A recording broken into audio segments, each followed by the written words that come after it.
नमस्कार, India voice देख रहे हैं आप और मैं हूं आपके साथ शिवम दुबे। इंडिया वॉइस के खास कार्यक्रम देवभूमि समाचार में आप सबका स्वागत है। रुक करेंगे खबरों की ओर।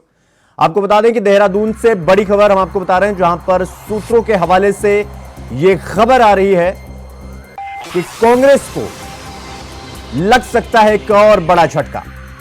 3 और कांग्रेस के विधायक पार्टी से इस्तीफा दे सकते हैं।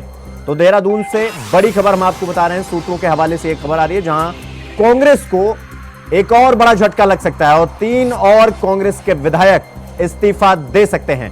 हरीश धामी, मदन बिष्ट और खुशहाल अधिकारी का नाम शामिल है इन 3 वरिष्ठ नेताओं में। तो कांग्रेस को ये बड़े झटके लग सकते हैं।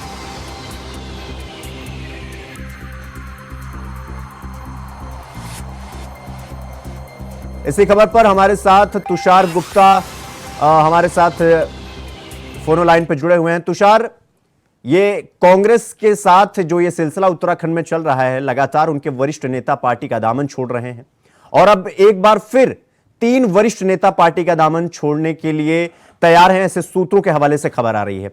क्या कुछ वजह है पार्टी छोड़ने की?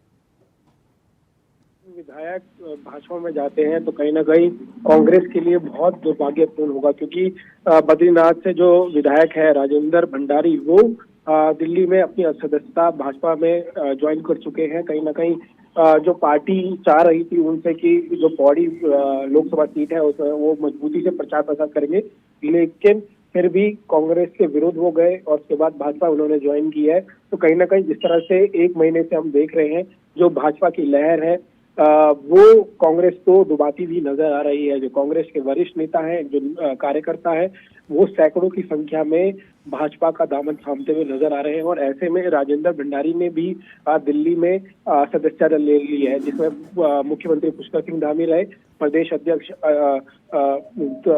अध्यक्ष मौजूद रहे, तमाम बड़े नेता उस वक्त मौजूद रहे।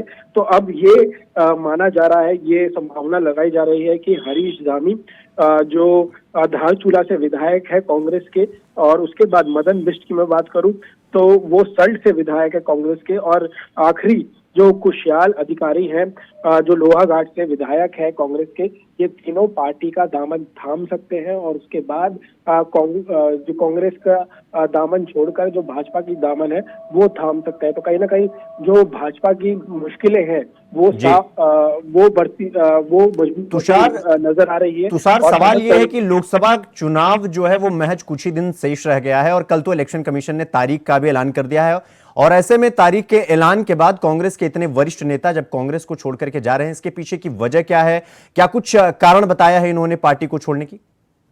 देखिए, अगर राजेंद्र भंडारी की बात की जाए तो उनका जो लेटर आया है सामने, उनका साफ कहना है कि मैं निजी कारणों के कारण जो कांग्रेस का दामन छोड़कर भाजपा में जा रहा हूं।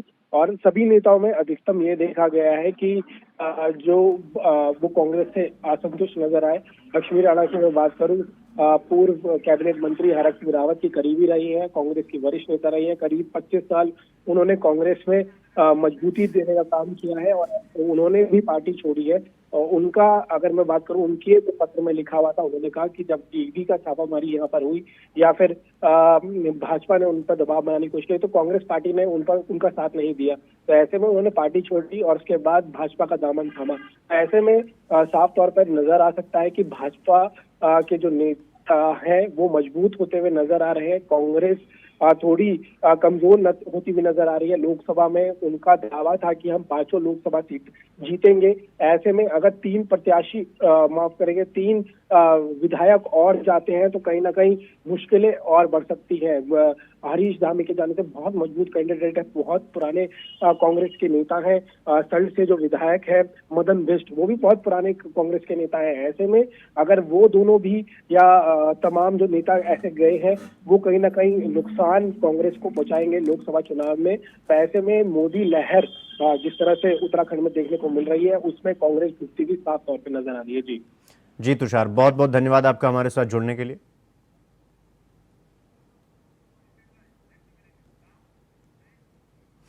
तो भाई, उत्तराखंड कांग्रेस को बड़ा झटका लगा है। कांग्रेस के चमोली जिले के बद्रीनाथ से विधायक राजेंद्र भंडारी ने कांग्रेस की सदस्यता से इस्तीफा दे दिया है। साथ ही बीजेपी की सदस्यता भी ग्रहण कर ली है। दिल्ली में राजेंद्र भंडारी ने पीयूष गोयल, सीएम धामी, अनिल बलूनी और दुष्यंत कुमार गौतम की मौजूदगी में पार्टी की सदस्यता ग्रहण की। अनिल बलूनी ने राजेंद्र भंडारी का पार्टी में शामिल होने पर स्वागत किया। राजेंद्र भंडारी के बीजेपी में शामिल होने से गढ़वाल लोकसभा सीट पर भाजपा को सीधे सीधे फायदा होगा, क्योंकि गढ़वाल लोकसभा सीट पर राजेंद्र भंडारी ही एकमात्र ऐसे कांग्रेस के विधायक थे जो पार्टी के लिए कुछ कर सकते।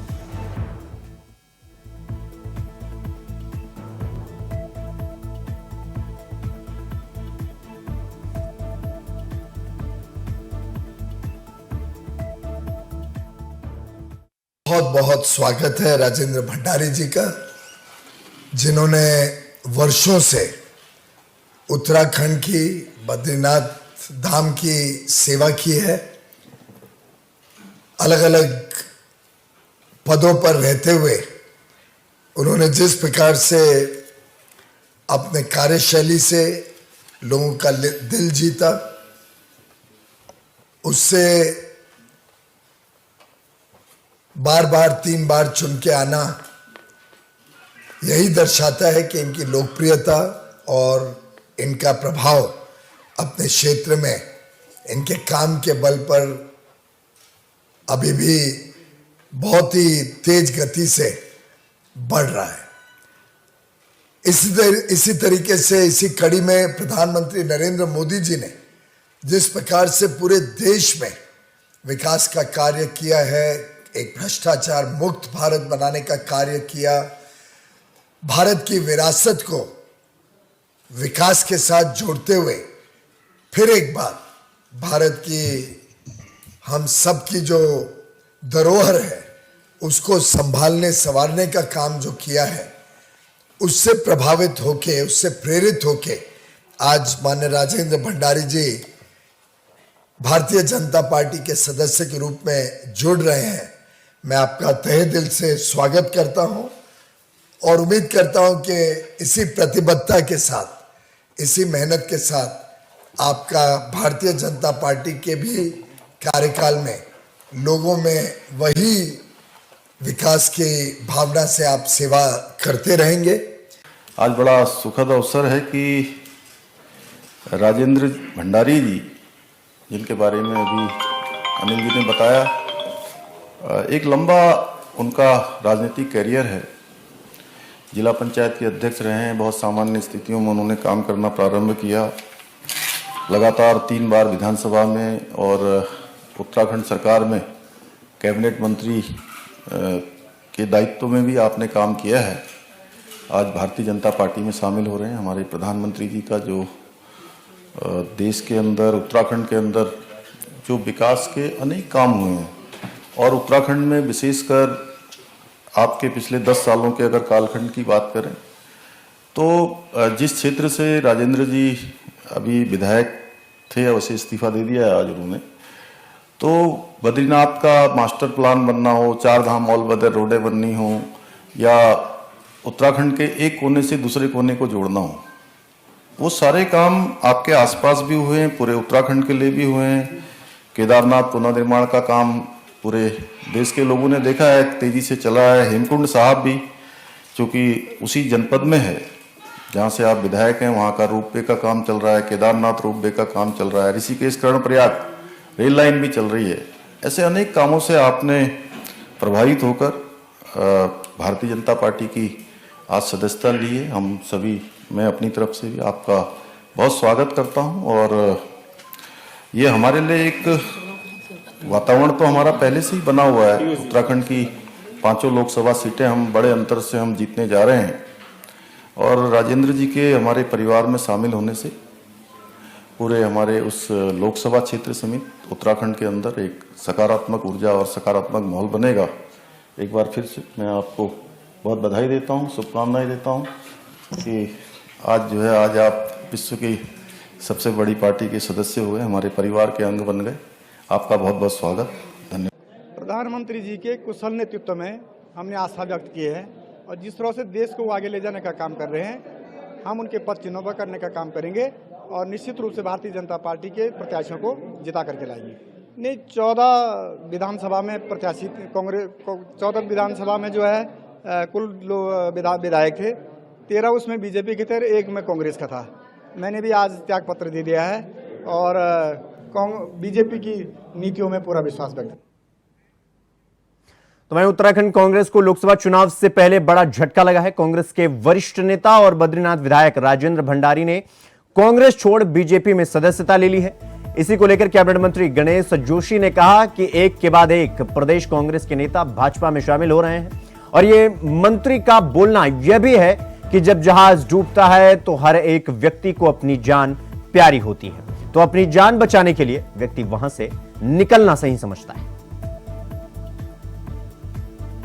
एक के बाद एक कांग्रेस के नेता कांग्रेस छोड़कर भारतीय जनता पार्टी में आ रहे हैं। अब ये भी जानकारी मिली है कि इनके विधायक और भंडारी जी ने इस्तीफा देकर भारतीय जनता पार्टी में आ रहे हैं। क्योंकि देखिए, जब जहाज डूबता है, देखिए हर व्यक्ति को अपनी जान प्यारी होती है। उनको मालूम है कि देश का भविष्य सुरक्षित है तो मोदी जी के हाथों में है, उनका भी राजनीतिक भविष्य अगर सुरक्षित है तो मोदी जी के हाथों में है। इसीलिए सब लोग कांग्रेस छोड़कर भारतीय जनता पार्टी में आ रहे हैं। मैं भारतीय जनता पार्टी की ओर से उनका अभिनंदन करता हूं, स्वागत करता हूं। चुनावी माहौल के साथ कांग्रेस के नेताओं का बीजेपी में शामिल होने का दौर भी चल रहा है, जिससे कांग्रेस कार्यकर्ताओं और नेताओं का मनोबल टूटता हुआ नजर आ रहा है।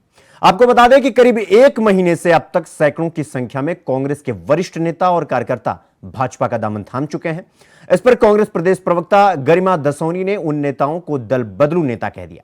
साथ ही कहा कि कई नेताओं को पार्टी ने उम्मीद से बड़ी जिम्मेदारी देने के बाद भी उन्होंने बीजेपी का दामन थाम लिया है, जिससे जो सालों साल पार्टी के लिए मेहनत कर रहे कार्यकर्ताओं के पार्टी के प्रति जो हौसला था वो टूटता जा रहा है।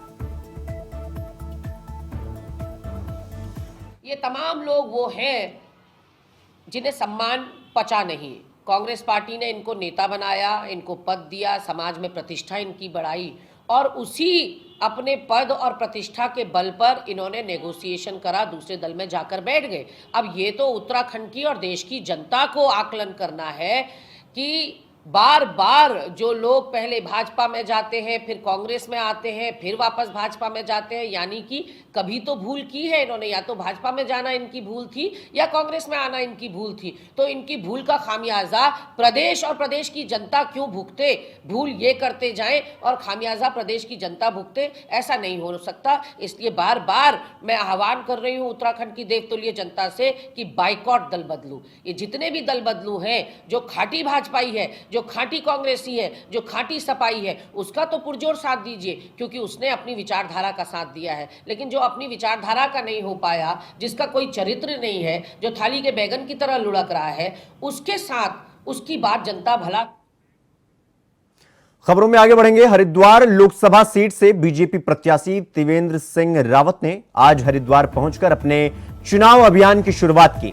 त्रिवेंद्र सिंह रावत ने हर की पौड़ी पर गंगा पूजन और माया देवी मंदिर में पूजन कर अभियान की शुरुआत की। इस दौरान उन्होंने संतों की नगरी में संतों से भी आशीर्वाद लिया, जिसके लिए वो सबसे पहले जूना अखाड़ा पहुंचे। इसके बाद उन्होंने पतंजलि योग पीठ पहुंचकर आचार्य बाल किशन से आशीर्वाद लिया।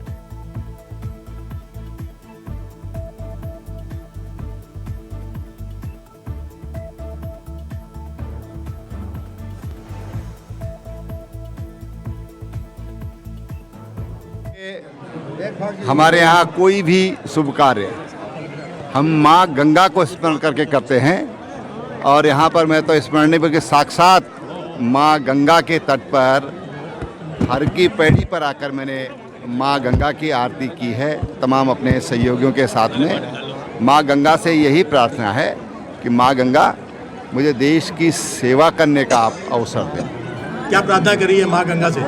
देश की सेवा करूं, उसके लायक हमको बनाएं।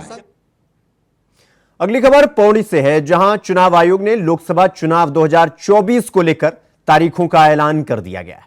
उत्तराखंड में प्रथम चरण यानी 19 अप्रैल को मतदान किया जाना है, जिसको लेकर जिला निर्वाचन अधिकारी आशीष चौहान ने निर्देश देते हुए कहा कि चुनाव आयोग से मिले दिशा निर्देशों को लगातार धरातल पर उतारा जाए, जिला निर्वाचन अधिकारी ने आदर्श आचार संहिता के संबंध में होने वाले कामों को 24 से 48 घंटे के भीतर पूरा करने के निर्देश दिए हैं।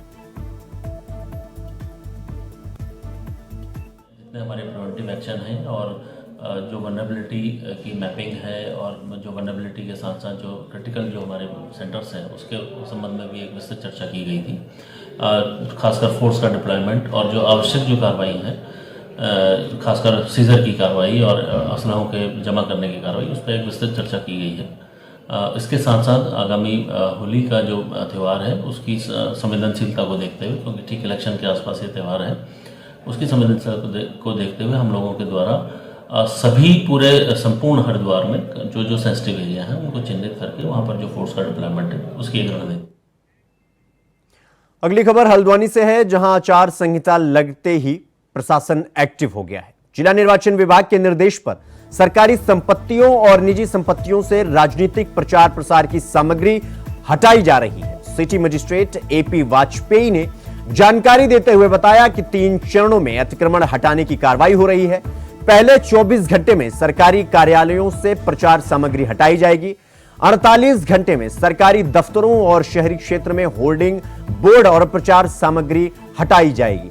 अगले 24 घंटे यानी 72वें घंटे में ग्रामीण शहरी सभी इलाकों से राजनीतिक प्रचार प्रसार, होर्डिंग बोर्ड, पोस्टर, बैनर सारे हटा दिए जाएंगे। इसके लिए जिला निर्वाचन विभाग की टीम लगातार काम कर रही है।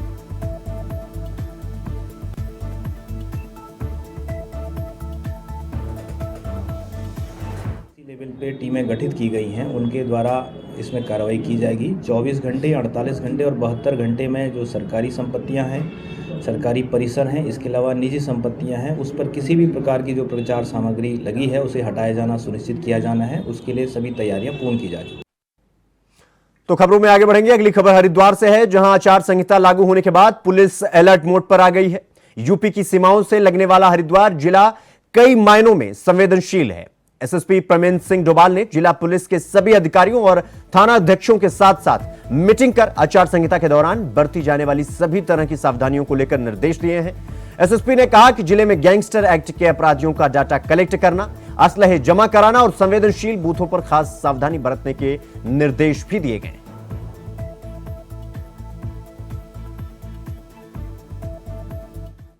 हमारे प्रिवेंटिव एक्शन हैं और जो वनरेबिलिटी की मैपिंग है और जो वनरेबिलिटी के साथ साथ जो क्रिटिकल जो हमारे सेंटर्स हैं उसके संबंध में भी एक विस्तृत चर्चा की गई थी। खासकर फोर्स का डिप्लॉयमेंट और जो आवश्यक जो कार्रवाई है, खासकर सीजर की कार्रवाई और असलहों के जमा करने की कार्रवाई, उस पर एक विस्तृत चर्चा की गई है।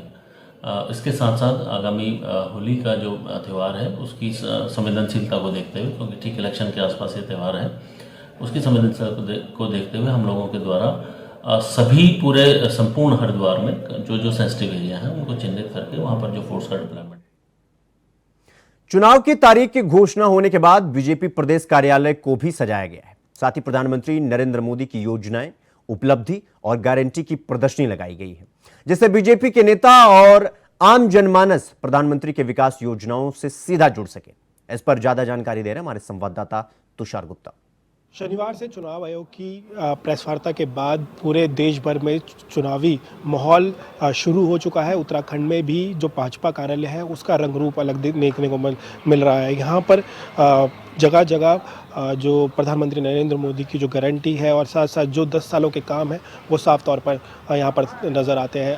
उज्ज्वल समृद्धि जो योजना है उसके तहत जिस तरह से जो गांव-गांव तक बिजली पहुँचाई गई है उसकी यहाँ पर झलकियाँ दिखाई गई हैं। साथ साथ किसानों के लिए जिस तरह से पीएम किसान सम्मान निधि से 11.8 करोड़ किसानों को सीधी आर्थिक मदद पहुँची है। साथ साथ जिस तरह से आयुष्मान भारत योजना चल रही है और साथ साथ जिस तरह से उत्तराखंड की मैं बात करूं तो यहाँ पर भी जो महिलाओं को आरक्षण लगातार दिया जा रहा है। महिला सशक्तिकरण के लिए लगातार जो सरकार है वो कार्य करती हुई नजर आ रही है। साथ साथ केंद्र की जिस तरह से उज्ज्वल योजना के तहत 10 करोड़ महिलाओं को मुफ्त सिलेंडर दिए जा रहे हैं। तो तमाम जो गारंटी है मुख्यमंत्री प्रधानमंत्री की और साथ साथ जिस तरह से उन्होंने 10 वर्षों में कार्य किया है वो उनकी झलकियाँ यहाँ पर नज़र आती हुई नज़र आ रही है। आपको सामने की तरफ राम मंदिर नज़र आएगा जो 500 वर्षों तक जिसका इंतज़ार किया है। इनका भाजपा का पहले से मंत्र रहा है, विकास भी रहेगा और विरासत भी। तो इसी के तहत जो भारतीय जनता पार्टी है वो कार्य करती है और इसी के तहत जो भाजपा कार्यालय पूरी तरह से सजाया गया है। यहाँ पर अलग अलग जो मोदी की गारंटी है और उनकी योजनाएं हैं 10 सालों की, वो यहाँ पर झलकती हुई नजर आ रही है। कैमरा जर्नलिस्ट निशांत चौहान के साथ मैं तुषार गुप्ता, इंडिया वॉइस, देहरादून। अगली खबर देहरादून से है, जहां बीजेपी गोरखा प्रकोष्ठ सम्मेलन का आयोजन किया गया। इस मौके पर बीजेपी प्रदेश अध्यक्ष महेंद्र भट्ट के साथ साथ कैबिनेट मंत्री गणेश जोशी, लोकसभा क्षेत्र से प्रत्याशी माला राजलक्ष्मी शाह समेत कई नेता मौजूद रहे। साथ ही गोरखा समाज के तमाम लोग मौजूद रहे। इस मौके पर प्रदेश अध्यक्ष महेंद्र भट्ट ने दीप प्रज्वलित कर कार्यक्रम की शुरुआत की और महेंद्र भट्ट ने यह भी कहा कि गोरखा समाज बीजेपी के विचारों से जुड़ा हुआ है।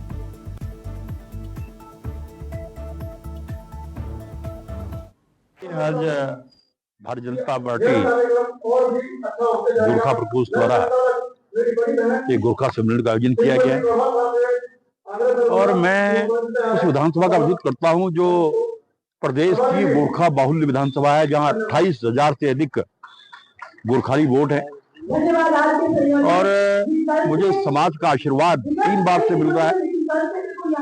सामने गोरखाली प्रत्याशी होने के बावजूद इस क्षेत्र से मेरे को विजय मिलती है और आज ये सम्मेलन आने वाली चुनाव के लिए एक मील का पत्थर साबित होगा। जिस प्रकार से आज सारे संगठन एकजुट होकर भारतीय जनता पार्टी के साथ खड़े हैं।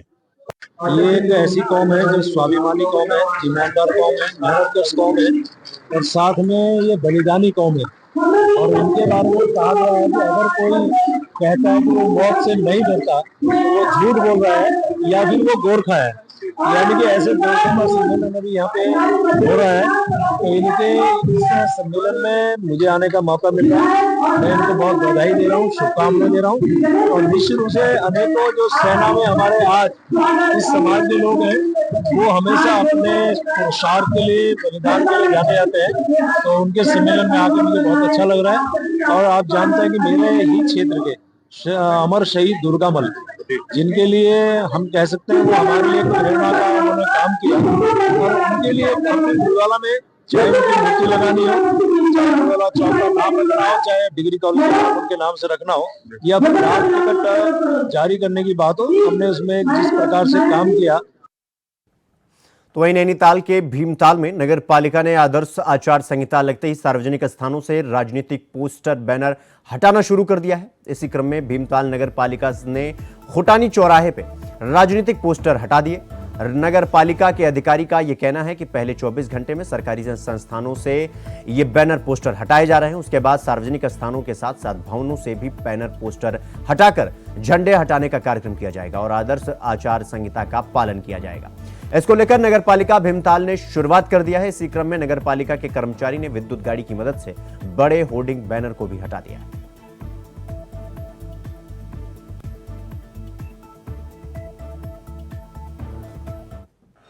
नगर पालिका द्वारा 24 घंटे के अंदर तो सरकारी संपत्ति से पोस्टर बैनर हटाए जाएंगे।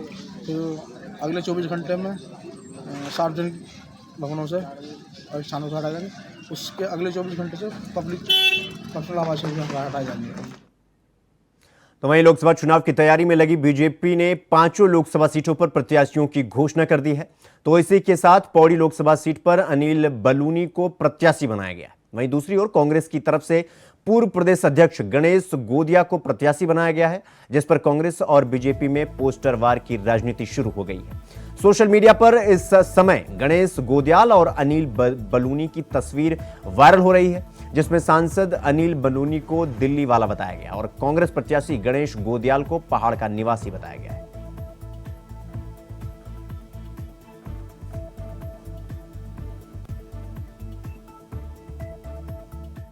तो इसका बहुत एक छोटा सा जवाब आपको दूंगा कि अनिल बलूनी जी एक जो हमारे युवा सांसद के रूप में पौड़ी से जीत के जाएंगे भारी बहुमत से, वो रियल में ये जो आने वाली जो सदी है, इस सदी के वो पहाड़ के विकास पुरुष साबित होंगे। अगर आप अनिल बलूनी जी को देखें, 5 साल का उनका जो सांसद का कार्यकाल रहा, उस कार्यकाल में भी वही एक ऐसा व्यक्ति था जिससे उत्तराखंड की हर पल हर क्षण चिंता की है। भाई जो विरोधी पक्ष के प्रत्याशी हैं वो तो मंत्री स्तर तक रह चुके। देवभूमि समाचार में फिलहाल अभी के लिए बस इतना ही। देश दुनिया की तमाम बड़ी खबरों को देखने के लिए देखते रहिए इंडिया वॉइस। नमस्कार।